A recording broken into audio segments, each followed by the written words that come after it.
سائیں نے انہیں سڈے نے بے کو احساس تھے کہ رفت عباس کوئی بیا بندہ ہے مرے دے کوئی ایبسرڈ قسم دی کہ ہال ہجوم سب دوست لیکن ایک چیز جڑی ساری چیزیں کو گنڈھیندی پئی ہائی انہیں ساری شئیں کو جڑیندی پئی ہائی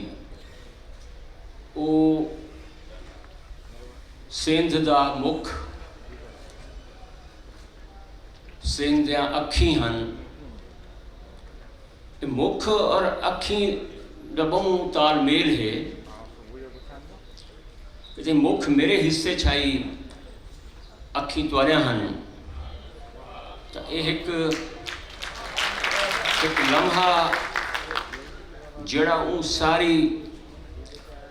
ایبسرڈیٹی تو بچیندہ رہ گئے اور تھا کھیلنا ہے میں اپنی حیاتی کراچی شہر پہلی دفعہ ڈٹھے 14 گھنٹے دا سفر کر کے ملتان ہی چوں ایک بس سروس تو لہ کے پہلی جڑی میری سکھ آئی وہ سمندر کو لکھن دی آئی کہ میں ایک طویل عمر تو سمندر کو لکھن دی سکھ کے چھاں وہ کو میں اپنی کتھائیں نہ سمندر دا میں پورا خواب دیکھ سکتا ہم نہ سمندر کو میں اپنی شاعری ورت سکتا ہم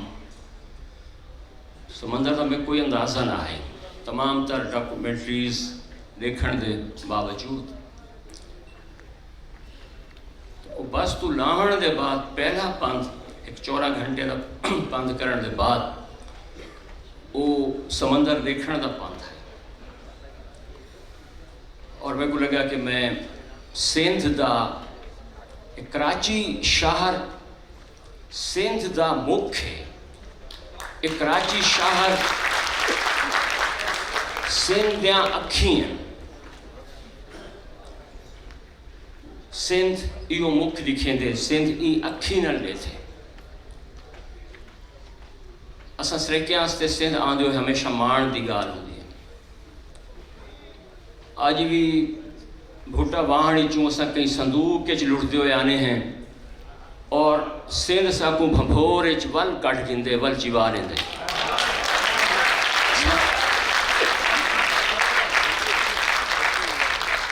اساں ہیر وانگوں سندھ دے رانجھے نال آج بھی پریت کرنے ہیں لیکن اجوکا سندھ ساکو قتل نہیں تھی مرنے دا وہ ہیر وانگوں ساکو قتل نہیں تھی مرنے دا یہ نویں قصے دا جنم ہے یہ قصے دا نواں منڈ اور باندھ ہے سارے لوگ قصے وچ آخر عورت دی موت تے ونج کے مکدن او سسی ہوئے او ہیر ہوئے او سونی ہوئے لیکن آج دی جان مندی آج دی کہانی آج دا ناول آج دی شاعری پیچھے دس پیندی ہے کہ ہیر واز مرڈرڈ آنر کلنگ اچ ماری ہوئی عورت سونی بھی آنر کلنگ اچ ماری سونی کچے گھڑے دے بلن نال نہیں بلی سونی آنر کلنگ اچ اپنے گھروں ماری گئی قصہ نواں ہے خلیل کمبھار دی شاعری دا ترجمہ کرن بھی ایک نواں قصہ یا ایک نواں منڈ ابتدا ایک نواں پاند نویں انتہا کہ وچلا قصہ سارا وہ منڈ تو پاند تائیں بدلن دا ویلا ہے کئی خطے وچ بھی وڈی شاعری وڈی کہانی یا کوئی ناول ان وقت تک جنم ہی نہیں گھن سکتا جے تائیں ساکو اے پتہ نہ لگے کہ اساں کھڑے کتھاں ہیں آج تو 4000 5000 سال پہلے